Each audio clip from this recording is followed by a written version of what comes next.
আর এবার চলে আসছি পরের খবরে। গতকাল এনফোর্সমেন্ট ডিরেক্টরেটের ম্যারাথন তল্লাশি অভিযান, উদ্ধার হয়েছে 3,10,00,000 টাকা, বাজেয়াপ্ত 6 কোটি টাকার গয়না। খবর ইডি সূত্রে। গতকাল সিলভার স্প্রিং আবাসনে কৃষ্ণমুরারি কয়েলের ফ্ল্যাটে উদ্ধার নগদ টাকা। গতকাল আপনারা জানেন রাজ্য জুড়ে এবং ঝাড়খণ্ডেও মোট 44টি জায়গায় তল্লাশি অভিযান চালান এনফোর্সমেন্ট ডিরেক্টরেটের আধিকারিকরা। উদ্ধার হয় 3,10,00,000 টাকা এবং 6 কোটি টাকার গয়না। প্রকাশ সিনহা আমাদের প্রতিনিধি এই মুহূর্তে রয়েছেন আমাদের সঙ্গে। প্রকাশ, 44টি জায়গায় গতকাল ইডির তল্লাশি অভিযান, এই মুহূর্তেও এখনো চলছে এক ব্যবসায়ীর বাড়িতে তল্লাশি অভিযান, কি খবর? একদমই, তুমি জানো গতকাল সকাল থেকেই ভোরবেলা থেকেই কিন্তু সারা রাত ধরে তল্লাশি অভিযান চলেছে। ইডি সূত্রের খবর, এখনো কিন্তু কয়েকটি জায়গায় তল্লাশি অভিযান শেষ হয়নি। কিন্তু এখন পর্যন্ত যা খবর পাওয়া যাচ্ছে, ইডি আধিকারিকরা তল্লাশি অভিযান চালিয়ে এখন পর্যন্ত 3,10,00,000 টাকা নগদ টাকা তারা কিন্তু বাজেয়াপ্ত করেছেন। বাইপাস সংলগ্ন সিলভার স্প্রিং যে আবাসন, সেখানে এক ব্যবসায়ীর বাড়ি, ব্যবসায়ীর নাম হচ্ছে কৃষ্ণ মুরারি কয়াল, তার বাড়ি থেকে প্রচুর সোনার গয়না এবং নগদ টাকা পাওয়া গেছে, এমনই খবর আমরা ইডি সূত্রপ্রাপ্ত জানতে পারছি। দুর্গাপুরের একাধিক ব্যবসায়ীদের বাড়ি থেকে লোকেশ সিং বলে একজন ব্যবসায়ীর নাম সামনে আসছে, তার বাড়ি থেকে নগদ টাকা উদ্ধার করা হয়েছে।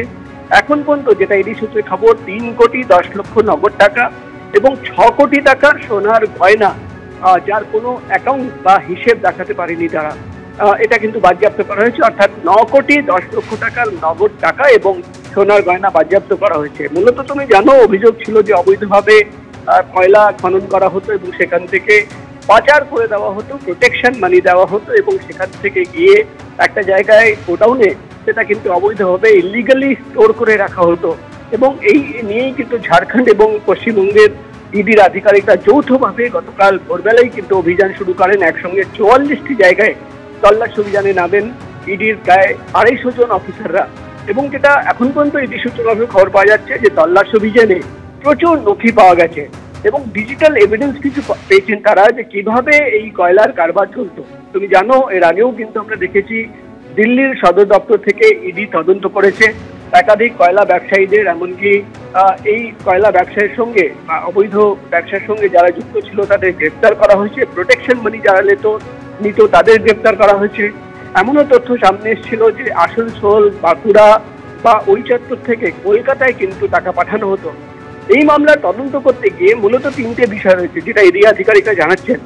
এক, কিভাবে ইসিএল এর আধিকারিকদের সেটিং করে তাদের টাকা দিয়ে অবৈধভাবে কয়লা বার করা হতো দিনের পর দিন।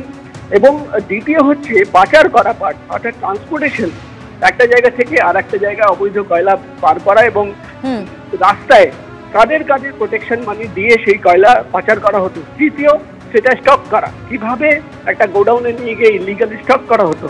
সব মিলে কিন্তু প্রভাবশালী যোগ, প্রোটেকশন মানি কারা কারা নিয়েছে এবং ইসিএল এর কোন কোন আধিকারিকরা এর সঙ্গে যুক্ত রয়েছে, কিভাবে অবৈধ কয়লা ঝাড়খণ্ড থেকে পশ্চিমবঙ্গ এই সমস্ত জায়গায় সিন্ডিকেট কাজ করতো, এই সমস্ত তল্লাশি অভিযানে এই তথ্য পার করার চেষ্টা। এখন পর্যন্ত 9,10,00,000 টাকার সোনার গয়না এবং নগদ টাকা উদ্ধার করা হয়েছে, যার কোনো অ্যাকাউন্ট দেখাতে পারেনি তারা। একদম, এবং সমস্ত দিক খতিয়ে দেখছেন তদন্তকারী আধিকারিকরা। এগিয়ে থাকে, এগিয়ে রাখে।